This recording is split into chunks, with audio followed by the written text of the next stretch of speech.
Simone Michelle, your DIY girl, host of a new mini DIY series called DIY with Loop, presented by Loop Jamaica in partnership with H&L Rapid True Value. I'm going to share with you a few projects that you can do in and around the home in preparation for Labor Day, starting with 2 easy upgrades to my kitchen, including this spice rack and some upgrades I did to my cabinets. So this is my spice rack situation. This was supposed to be a temporary fix, but of course with very many projects it ends up being something that became quite permanent. I'm going to start out by measuring the spaces I have for my spice rack. This is our tiered spice rack that I will be making. Now I'm going to cut 7 strips of ply, which are about 1.5 inches wide, into pieces that are 15 inches long. So here I'm just measuring and marking a few pieces, and then I'm going to get it ready to cut on my miter saw. Now that we have all 7 pieces cut, we're going to use this holdfast glue, which by the way is made in Jamaica, available at H&L Rapid True Value. We're going to apply the glue to the sides of 3 pieces of the strips of ply that we just cut. Applying the glue quite generously and spreading it with my finger in order for it to go all over the surface of the side of the strip.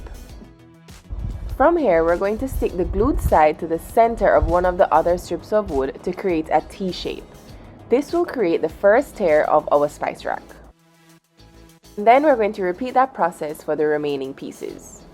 Once it's a little dry, we're going to wipe up the excess glue with some scrap paper. Now I'm going to secure my T's with a brad nailer. You can also use a drill and wood screws for this part.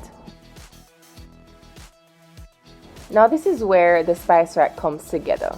We're going to glue each T to the base of the T that goes behind it. And then we're going to secure each tier using the brad nailer. And then we're going to repeat that process for the final tier. Securing that piece as well. Remember, if you don't have a brad nailer, drill a pilot hole first and then use wood screws to secure each tier. Now you can get an idea of what the spice rack is going to look like.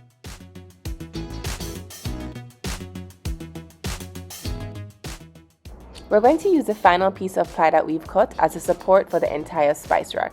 Applying a very generous amount of glue to the side of the ply, we're going to attach that final piece to the underside of our spice rack. And finally, securing that piece with a pilot hole and wood screws.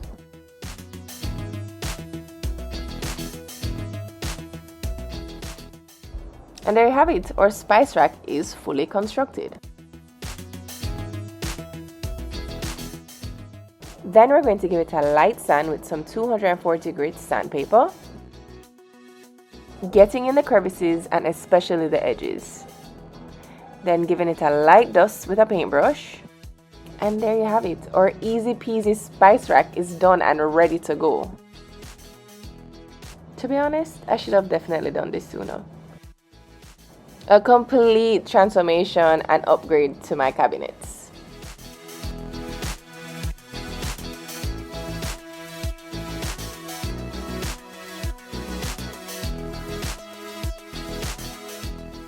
And we're on to the next DIY.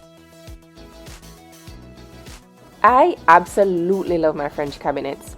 No matter how I try to keep these cabinets organized, the clear glass will simply not let me be great. So I'm going to give them an upgrade and transform this kitchen from clear glass chaos to elegant frosted French cabinets. We're going to start out by gathering all our tools. We need some scrap paper, a tape measure, tape, marker, scissors, vinyl, and a ruler. The next step is to measure each window pane, the width and the length. Then using the measurements I just got, I'm going to make a template using my scrap paper and then cutting it to size. Because the top panels have an irregular shape, I'm going to place the paper directly against the cabinet door and draw it out using a marker. Then I'm just checking to make sure the template fits each of my panels. Now I'm just going to clean each panel with a wet cloth and a dry cloth. This part of the process is very important for the vinyl to adhere properly to each panel of glass. We're almost at the fun part. Using our template, we're going to cut out each of the bottom and middle panels of vinyl. Because the vinyl has a graph-like backing, it made it very easy for me to measure out and cut out each piece of vinyl needed for the panels. I need 20 pieces for the bottom and middle panels and 10 pieces for the top panels, 5 left and 5 right. Now here's the fun part. To start, we're going to line up the vinyl with the top sides and corners of each panel, carefully applying about an inch of vinyl to the glass. Once we have it lined up, we're going to use something like a card or any flat surface to get the air bubbles out as we apply the vinyl to the glass. The aim is to remove about an inch of vinyl at a time, working your way down slowly, inch by inch, to avoid as much air bubbles as possible. Now it's a little inevitable that you may have 1 or 2 air bubbles here and there, but I will show you how to get that out after. Slowly but surely, before you know it, the entire panel is covered in vinyl. You can already see the difference that the vinyl is making. No, look at the difference. I mean, clear glass versus frosted glass, a complete transformation. Now we repeat that on all the other panels. Here, I'm just using a needle to poke a hole in each air bubble. From there, I'm going to use my card to run over that surface to remove the air pocket. Seeing the difference above and below on the panels made me realize that I should have done this a long time ago. And now to repeat that process on the 20 plus remaining panels. This project was fairly simple, it just took a lot of time and patience, but I really got the hang of it and had way less air bubbles as I went along.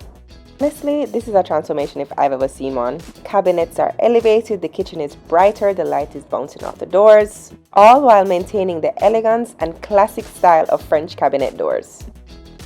Join me for the next episode of DIY with Loop, where I upcycle an old dresser into a coffee bar. See you next time on DIY with Loop.